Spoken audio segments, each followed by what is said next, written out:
Good morning, everyone, and welcome. We're pleased to have you with us today. We have 4 cases on the morning docket, and we will call them in the order in which they appear.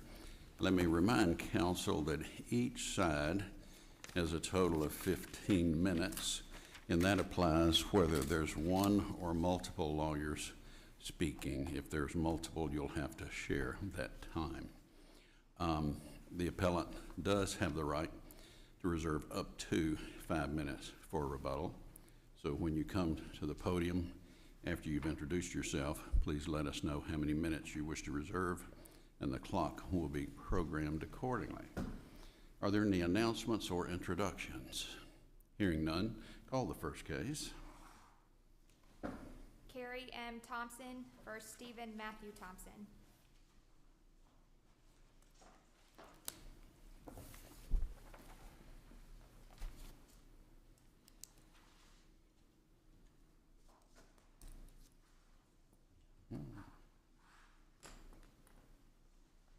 Good morning.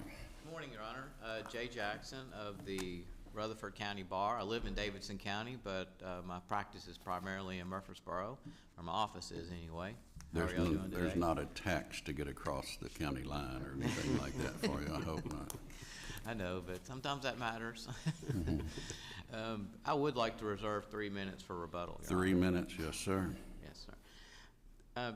This case involves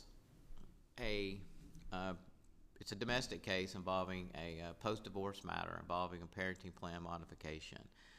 My client, Ms. Carrie Thompson, and Mr. Thompson have one minor child. The name of the minor child is Reese Thompson. The parties of this case, since their divorce, have been involved in a lot of litigation related to their parenting plan. This is another step in that litigation. The case started when the father initially initiated mediation. Mediation was unsuccessful. He then filed a petition to modify the parenting plan. And in that modification of the parenting plan, he basically sought equal parenting time. The mother, Ms. Thompson, we did file a modification action, and in that we did propose a new parenting plan as well, but the parenting plan that we proposed didn't have any significant changes to it. So eventually the court heard the case, went through discovery, the case was set for trial, and we ended up having a trial in front of Judge Atwood in Rutherford County, Tennessee. And after the trial, Judge Atwood took the case under advisement. She ended up entering her own order in that particular case, and she ended up entering her own parenting plan, which I don't know, which I think is somewhat significant in the sense that she did not adopt Ms. Thompson's parenting plan, but she did not adopt Mr. Thompson's parenting plan either. She adopted, in essence, her own parenting plan.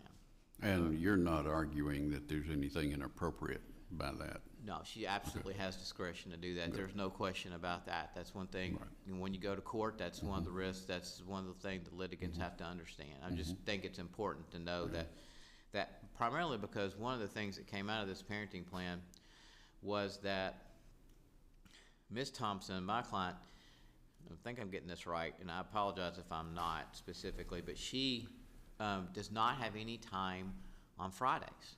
She has no time on Friday night with her child. Her weekends start Saturday at noon. And so that can create issues and that can create problems.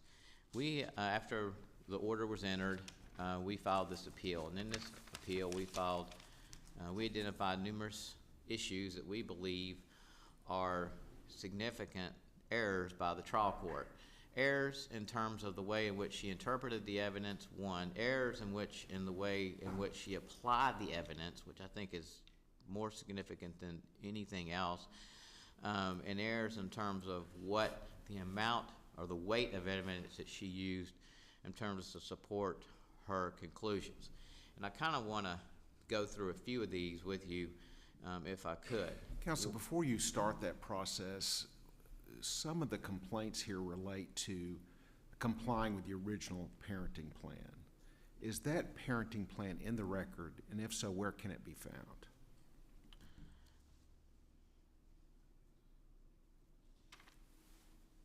It should be in the record.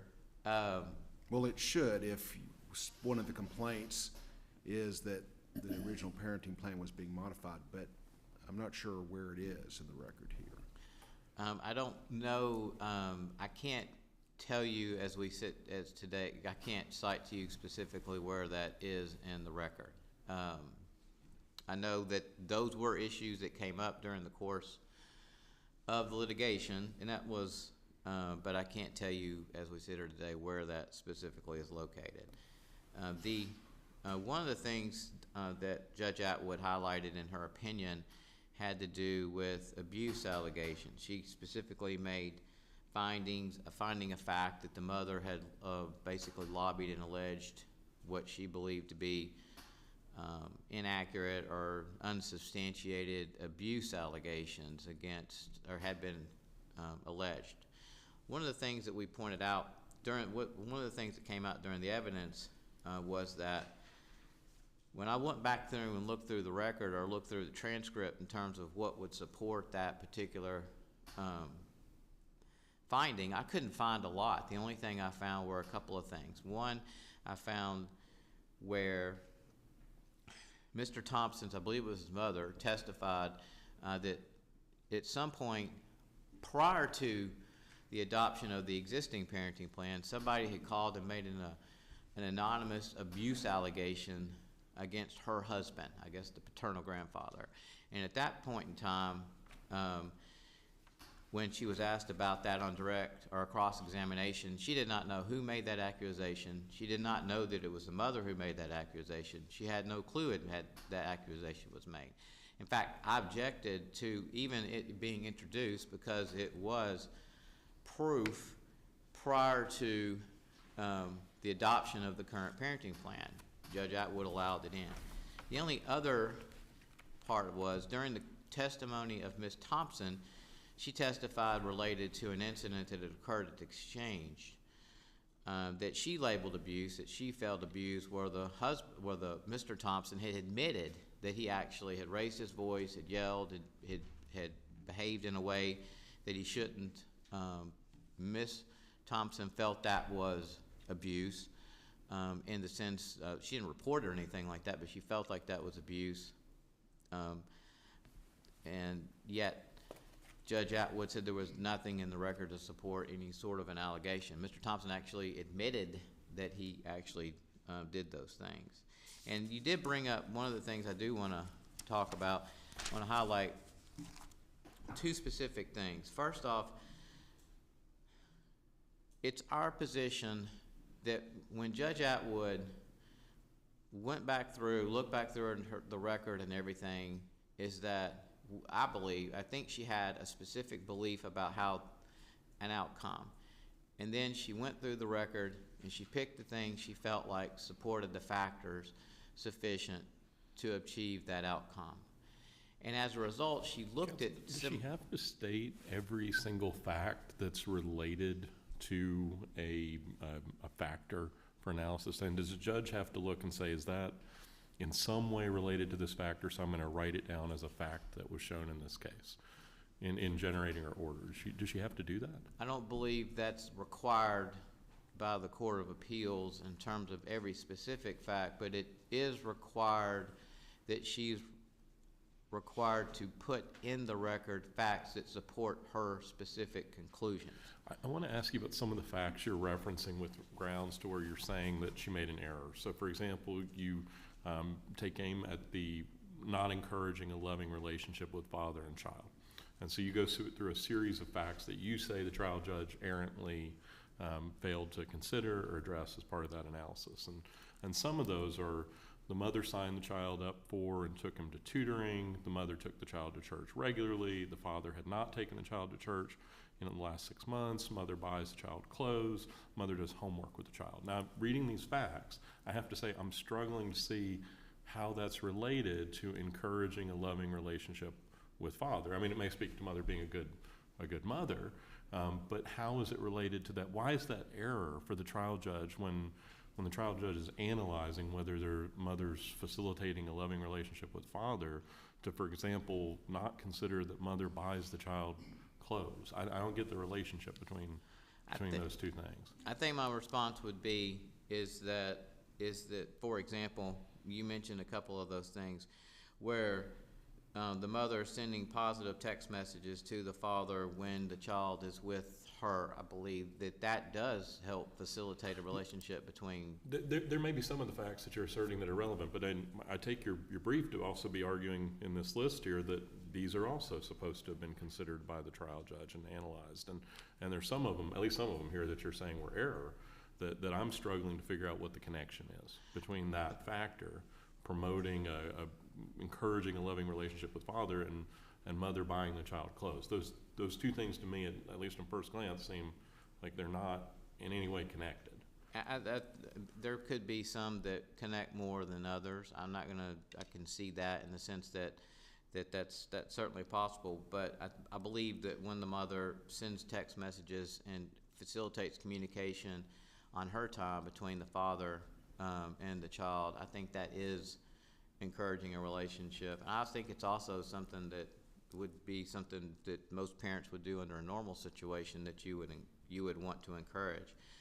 But one of the problems or one of the issues that we addressed with the court or with about the trial court's opinion was about how she approached different situations that happened. The summer visitation was a really good example. So the summer visitation that's at issue, that's in the record, has to do with apparently the old parenting plan, which was adopted by a judge. Actually, I think it was Judge Tidwell who did that particular parenting plan after a hearing or a trial. There was no notice requirement for the summer visitation for whatever reason. There wasn't a notice requirement, but the father had 5 days or so. And he never notified the mother about when he wanted to take time in the summer. So what ended up happening was at the end of a weekend, so to speak, the father just decided he wanted a couple of extra days, and so literally the day that the mother was supposed to get the child back, he basically sends her a message that says, "Hey, I'm keeping the child. It's going to be my summer visitation." Now, I'm not so sure that it's necessarily a violation of the parenting plan. It may not be a violation of the parenting plan, but clearly that is poor parenting by the father in the sense that at the last minute, he lets the mother know he's going to do this without regards to what plans the mother may have had for the child or what may otherwise be going on in the child's life. That is significant. The way the trial court approached that set of facts was not to fault the father, but instead was to fault the mother for being upset that she didn't get prior notice because the parenting plan didn't require prior notice. And that's an example of how we feel like she approached the facts related to one way as it relates to the father and one way as it relates to the mother.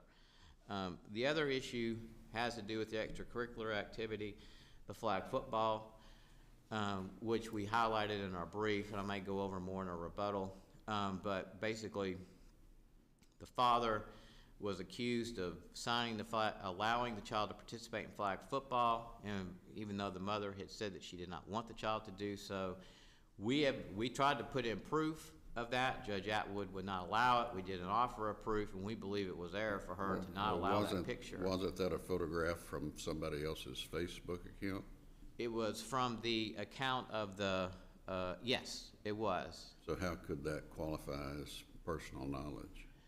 But I think the authentication rules only require the mother or the whoever it is to be able to identify what or who is in the photograph. And she specifically identified, she looked at the photograph and identified this was her son.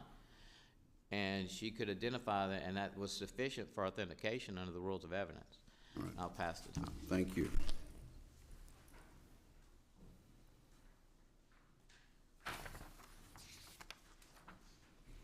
Good morning. Good morning. Heather Parker here of the Rutherford County Bar. I'm here for Mr. Thompson today. I can start with the picture issue since Mr. Jackson ended there. I think I disagree about what Rule 901 requires. It doesn't require her just to identify this as my child. It's going to have something else to it to make the picture relevant, because just the picture of the child doing what, where, what time, did it occur before or after the last parenting plan was entered? There are all kinds of other questions, and that's what the court said. Not that, well, I don't believe that you can identify that this is your child, but you can't authenticate a picture when you weren't there to say whether or not this fairly or accurately depicts the scene. And I think the trial court even had concerns that the photograph had been manipulated because of what it looked like, which if the mother wasn't there, she can't say whether or not it's a true and accurate depiction of what the Is there events any were. serious dispute here whether or not the child played flag football? Absolutely. There were two witnesses who testified the child did not play flag football. One of them was my client. The other was a mother of a child on that flag football team who knew Reese. Reese had stayed the night at her house several times. Her child and Reese were friends, and she said absolutely he's never played flag football. She would take him with her son to the game for her son to play, but he didn't play. Correct. I think it only happened once or twice that my client couldn't get back to pick up Reese in time because of traffic or something, and so he would meet Miss Curtis at the field to pick up Reese instead of going to her house to pick up Reese. And did extracurriculars require joint parental approval? Joint decision-making, yes, they did. But I think in my brief, I say that mother failed to point out how that would have been a contemptuous violation of the parenting plan if, in fact, what we're talking about is he let the child play one time of flag football. That's different than signing your child up for an extracurricular activity and not notifying the other parent. I think those are two different things. Nonetheless, it didn't happen. And so our position is that didn't even happen. And in fact, my client, had we gone down this road, if this picture had been let in, would have testified that's not my child in that photograph. And so even if you take everything mother says is true and the photograph should have come in, I don't know that it really makes a difference in the scheme of what the parenting plan outcome is. But I think the trial court made the right decision because mother wasn't there. She couldn't put any relevance on the photograph, even if it were her child. And I don't think she could authenticate that it fairly and accurately depicted what she was trying to put it in to prove, which is that the child was playing football on some date that we don't know. I think one thing that's important for us to recognize here, I've been doing this for almost 15 years, and we used to get these orders where it would just be what the lawyer drafted and sent in, and that was what the trial court's order was, right? Like, we did our own proposed findings of fact, and then the judge would just sign off on either the plaintiffs or the defendants, and that's what we got. And that's how we get this body of case law where we have these problems under Rule 52 about making independent findings of fact and all these things. That's absolutely not what the trial judge did here. She had almost 20 pages of her own reviewing the facts. And so to say, well, she didn't give a sufficient review of the facts, I think is really disingenuous. She did. She just didn't agree with mother's version of the facts. And I think what Mr. Jackson points out about the fact that the court made up its own parenting plan goes to show that she had independent judgment in what she was crafting. And I think one thing that the trial judge said is that mother used her time and presentation at trial to talk about how bad the father was, rather than to talk about how she was a good mother, or how she had a great relationship with the child, or how her parents had a great relationship with her child. And the grandparents who testified also had that same attitude about father. And the trial court pointed out that when you don't have people around the child who can say anything good about the other parent, that leads to a lot of concern about that factor of encouraging a relationship with the other parent. Because in this scenario, the mother lived with her parents. And so these were people who were around the child almost every day. And I think that gave the trial court a lot of concern about that factor in this case. And the trial court, as this court often says, is in the best position to determine the credibility of the witnesses. And if we had a video recording of this, that would be one thing, but we don't. And the court has to interpret when people are taking long pauses when they're making their answer, or when they're not looking at the judge when the judge is asking them questions, or they're looking down and things like that. And the court did make a finding about mother being evasive on one topic, which I found to be very important, which is this issue about the mother taking the child and putting the child on ADHD medication, and not only not notifying father, but then taking the medicine to the school and having the school give the child medication on Father's Day, so that father has no idea that this child is on ADHD medication. I think that fact in and of itself alone is enough to say she's not encouraging a relationship with the other parent. And not only that, she's kind of putting the child in danger, because you've now got this child on a medication, father has no idea. What if he needs some other medication? What interactions may be there? And I think the trial court was really impressed by that fact. And so when you look at the trial court's findings about mother's credibility, it's not just what did mother say in court and which times was she caught being dishonest, but it's also what is the entire purview of her testimony? What is her entire attitude? What's the attitude of the other people in her household? And I think when you look at all those things together, you get a picture of a mother who doesn't want her child spending any time with the father. It's plain as day. This parenting plan is a little bit different than what we normally see, but that's because this judge specifically crafted it for these folks. The mother works an early morning schedule, I think at FedEx or UPS, where she, I think works like 2 a.m. to 6 a.m. or 7 a.m. or 10 a.m. or something like that. It's an odd schedule. And she works that schedule on Saturday mornings, which is why father has every Saturday morning, because mom's at work. What would be the point of... Is that why the mother doesn't have the child on Friday? Correct. Okay. Basically because if she had the child on Friday night, then she's not there when the child is sometime in the overnight hours, she's leaving the child. And would be leaving the child with her parents who she lived with, who I think the trial court had a lot of concern about based on their attitudes and their testimony. And so I think this is a very specifically crafted parenting plan which matches the circumstances of these parties very well. I think the facts, anytime you go to a trial court and present facts, you run the risk of the judge doesn't believe your facts. That's the judge's job, is decide who's telling the truth, which set of these facts is more accurate. And, you know, mother says all these bad things about dad, but then there's really no backup.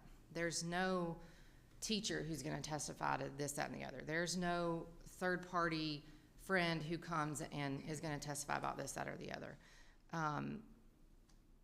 So, like the court said, she spent all this time talking bad about dad, and the court had no picture of what the child's life was like with mom, because she didn't really talk about any of that. She just talked about how terrible dad was. This issue about abuse and this finding that sort of against mother, that she made a false claim of abuse is really what we're talking about. I think it's pretty clear in the record what the trial judge is talking about. And it's not that dad yelled at her in exchange. It's that for the very first time, she didn't say it in written discovery, she didn't say it in her deposition, she didn't make a police report about it. But during their exchange at the sheriff's department, she claimed at trial for the very first time that my client raised a hand at her, as if to hit her, and that she felt threatened. That's what she testified to at trial for the first time. And the court simply did not believe her and found her to not be credible. Because if someone threatens you physically at the sheriff's department during an exchange, I think the reasonable person would walk inside and tell the sheriff what's going on, or would get a video recording of the incident because it's recorded at the sheriff's department. And neither of those things was done. And it wasn't presented in discovery so that father could go get the evidence to rebut that issue. I think it's pretty clear what the court is basing its conclusion on. There is a fact in the record to support that conclusion. Now, the trial court, unlike us on appeal, doesn't have the aid of a transcript to go back and say, okay, well, it's on page 34, line 2. There's no way for a trial court to do that. It has to take its notes and its memory and write that down, and I think the court accurately did that in this case. There's some other things about that incident, like mother's brief says that the child heard these things. There's no proof of that at trial, and in fact there was an objection and that was excluded. But overall the testimony was that this child was happy and healthy and doing pretty good in school, and really was kind of unbothered by this conflict between his parents, who each of them say they don't get along with each other. And so I think that's another reason the trial court crafted the parenting plan the way that it did, so they wouldn't have to have as much talking to each other and interacting with each other and going back and forth. There was also this issue of the father not being able to take his child to work with him. And mother doesn't really raise that in her brief, but I think it's an important part of the trial court's review of what was going on, because my client runs his own landscaping business and has for years. And his family lives on a farm down in Mulberry, and he takes his child to the farm and they do farm work, and that's how he wants to raise his son, and that's his right. But he also wanted to take his child to work with him in the landscaping business. He's not out there running like big tractors and diggers and things. He's doing landscaping work. But he wants his child to know the value of hard work. And mother objected to that time after time after time, and so much so that it was in the prior parenting plan language. And so part of the reason my client filed was to take that out, because he wants his child to know the value of hard work and to be raised in the way that he was raised, which is doing hard work, the landscaping work, being outside, being on the farm. One of the major reasons that father filed was his old parenting plan, which I don't believe is in the record because it wasn't made an exhibit at trial, and the technical record starts page 1 with my client's petition, so I don't think it's in the record. But his time ended on Sunday nights at 5. Well, his mother and sister and all of his family down in Mulberry would have Sunday evening dinners. And if they went, he would either have to leave early to get back up to Murfreesboro by 5 p.m., or he wouldn't be able to go at all, or he would have to be late. And father testified about all of the occasions that he asked mother, hey, can I be late tonight so that we can stay and finish this family dinner? And it's always no, no, no, no, no, no, no. But then in her testimony at trial, she says, well, I think it's good for my son to spend time down in Mulberry at the farm. And so there's this like inconsistency of what mother is doing and saying that I think the trial court took into consideration, and I think that's one of the reasons she crafted the plan that she did, so that this child could spend more time down there with his extended family. My time is running short here, but what I'll say is this. I think in almost 20 pages, the court has sort of given us the best recitation of the facts that she could without having a transcript to sit and cite every single fact that she could. I think every decision that the trial court made is supported by the record. And I think arguing under Rule 52 that it's not is a disingenuous argument. And I think while I don't mean to say necessarily that this is a frivolous appeal, certainly anytime you can appeal an adverse finding and there be facts there that you can disagree with, but I think my client ought to be awarded his attorney's fees in this, because there is, other than this issue about the photograph, which I also think the trial court got right, this is really a sufficiency of the evidence type appeal, which is really not what this court is designed to do. This court's not designed to especially since it's not a criminal case. Well, yes. Yeah. Yes, but this court's not designed to second guess every decision that a trial court makes, to change every knick-knack of a parenting plan. This court says time and time again the trial court is in the best position to assess the credibility of the witnesses. And that's really what this appeal is. There's no, in my opinion, teeth to this. But is your argument for attorney's fees on appeal a frivolous appeal or a 5013 or a 103C prevailing party? It's just the prevailing party. Yeah. I hate to say that it's frivolous, because I think anytime you have a parenting plan, you've got all these factors, you've got all these facts. Really anybody can file an appeal and it not be frivolous. But I think here, because of everything that the trial court did in its order to be so specific, to craft a parenting plan that was so tailored to these parties, that we really shouldn't be here. And so I think that just supports the argument that, yes, he's the prevailing party, he should be entitled to his attorney's fees. But in the court's discretion, I think that adds to the court's discretion that we've got a well-crafted order, and we really shouldn't be here on the appeal. All right, thank you, Thank you. Ms. Parker. Mr. Jackson, your rebuttal. Thank you, Your Honor. I'd like to address a couple of things that came up. First has to do with the issue of the abuse finding. Ms. Parker kind of went through some of that. Some of that I remember, some of that I don't remember, but that doesn't necessarily surprise me. But, you know, the issue about whether he put his hand up or whatever, there was testimony from the father that he lost his temper and that he yelled and made a scene. There's no question about that. The father admitted to that. And did the father admit that he raised his hand or not? I don't, obviously he must not have admitted that.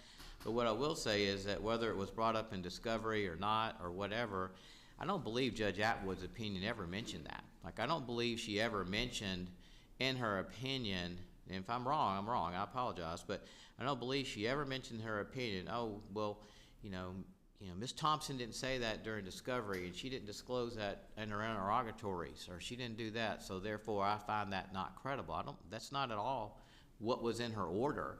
I mean, I understand Ms. Parker, doing kind of looking back at it. That's an argument you can make, but that's not what was in that particular order, and I don't believe it was objected to, but maybe it was. Since we're talking about your client's testimony, did the trial court make a finding that it found her to not be credible? I believe the court did. I mean, obviously that's one thing. I've had multiple trials in the last 6 months, and it seems like the very first thing the trial court does is say that. It's like they know exactly what they need to do and how they need to handle that part of the case, and they have, trust me.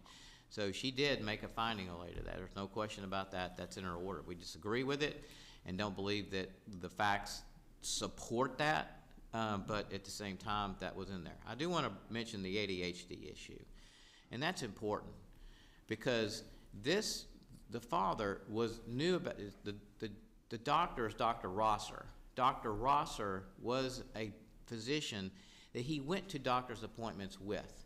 The specific doctor's appointment that came up was made the same day that the doctor's appointment went to there. Miss Thompson. And was that the date that the medication was prescribed? I don't know if it was that. It may have been that date, Your Honor. I believe it was. So father would not have known about the prescription. Isn't that an important fact for father to know? Well, he did eventually find out. But what's important is the father never asked the mother what happened at the doctor's appointment. If he wasn't there and wasn't able to be there, why didn't the dad say, "Hey, what happened? What specifically happened?" He never asked a thing. Well, I guess the concern is his father was at 2 previous appointments with this doctor, and you seem to be faulting father for not being more curious about what happened on the 3rd. I am, absolutely, and I absolutely believe he should. I mean, if he's the father, he should know. He also, in the record, blamed the ADHD on his lack of extracurricular activity. In other words, he didn't find the doctor credible anyway. Thank you, Your Honor. All right. Thank you, Mr. Jackson and Ms. Parker, for your arguments. We'll take your case under advisement.